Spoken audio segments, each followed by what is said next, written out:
La Casa Azul fue construida en Coyoacán en 1904 y fue la casa de Frida Kahlo durante la mayor parte de su vida. Nos gusta pensar en esta casa como el testigo de la evolución de Frida como persona, como mujer, pero también de Frida como artista. No hay un texto donde diga por qué Frida decidió pintar su casa de azul, pero sí tenemos el diario de Frida, donde describe lo que significa para ella cada uno de los colores. Y para ella, el azul significa pureza, electricidad y amor.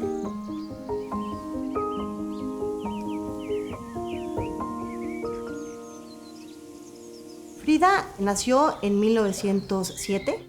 Y esta fue la casa que Frida compartió con su papá, con el fotógrafo alemán Guillermo Kahlo, con su madre, Matilde Calderón, y con sus 3 hermanas.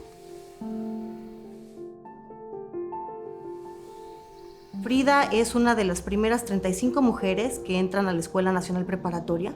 Se une a los Cachuchas, un grupo con valores políticos de izquierda, y a los 18 años, volviendo del centro de la Ciudad de México, Frida resulta gravemente herida cuando el autobús en el que viajaba choca con un tranvía, dejando su cuerpo en muy mal estado y con diferentes fracturas.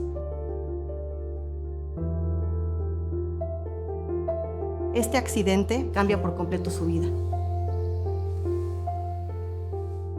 Su madre le manda poner un espejo en la parte de arriba de la cama, en el dintel de la cama. Entonces Frida empieza a reflejarse en ese espejo y empieza a autorrepresentarse.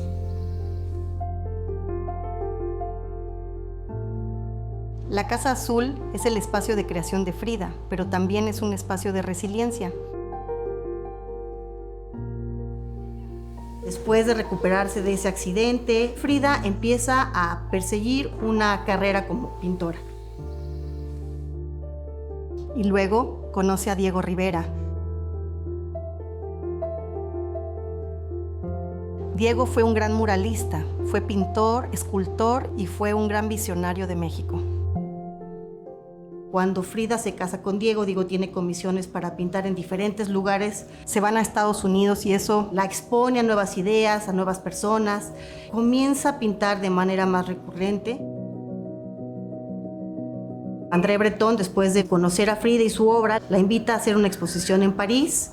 Después regresa aquí a México y la Casa Azul se convirtió en la casa de Diego y Frida, una de las parejas más importantes e interesantes de la vida cultural de México de principios del siglo XX. Frida y Diego recibieron a muchos personajes emblemáticos de la cultura.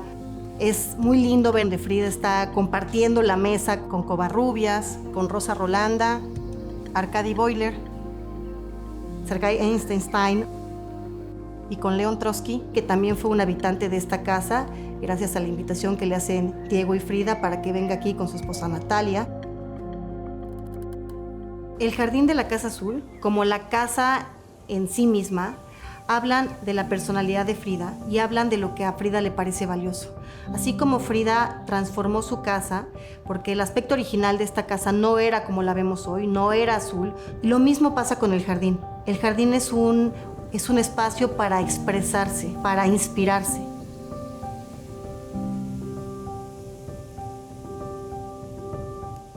Empiezan a introducir plantas endémicas, empiezan a introducir cactus, magueyes, suculentas, que después son fuente de inspiración para las obras de Frida.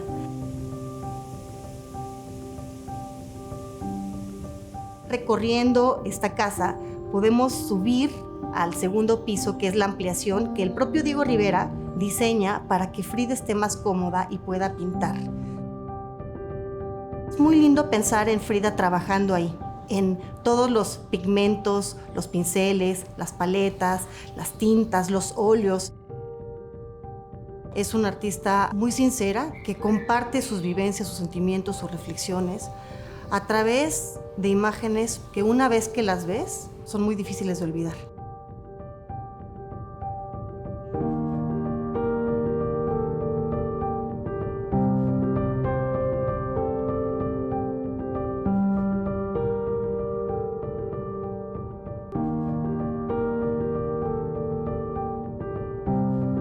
Frida muere el 13 de julio de 1954 y la Casa Azul pasa a formar parte del legado que Diego y Frida dejaron al pueblo de México.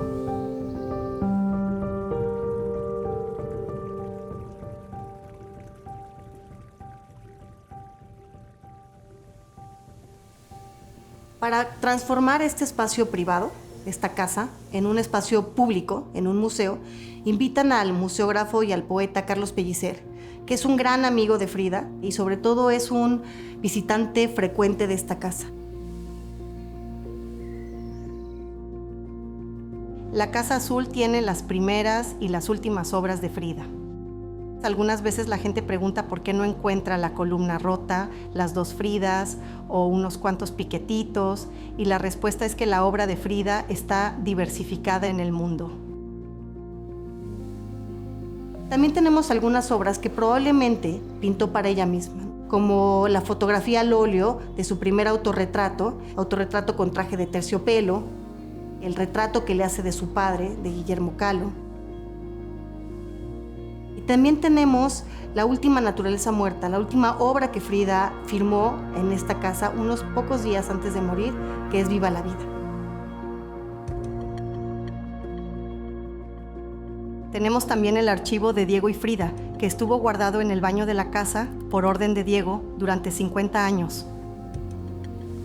Cuando se abrió, fue un hallazgo maravilloso, porque toda esa documentación, todas esas medicinas, esos objetos, esos aparatos médicos, esos vestidos, nos permitieron tener un entendimiento más profundo de la vida y de la obra tanto de Frida como de Diego.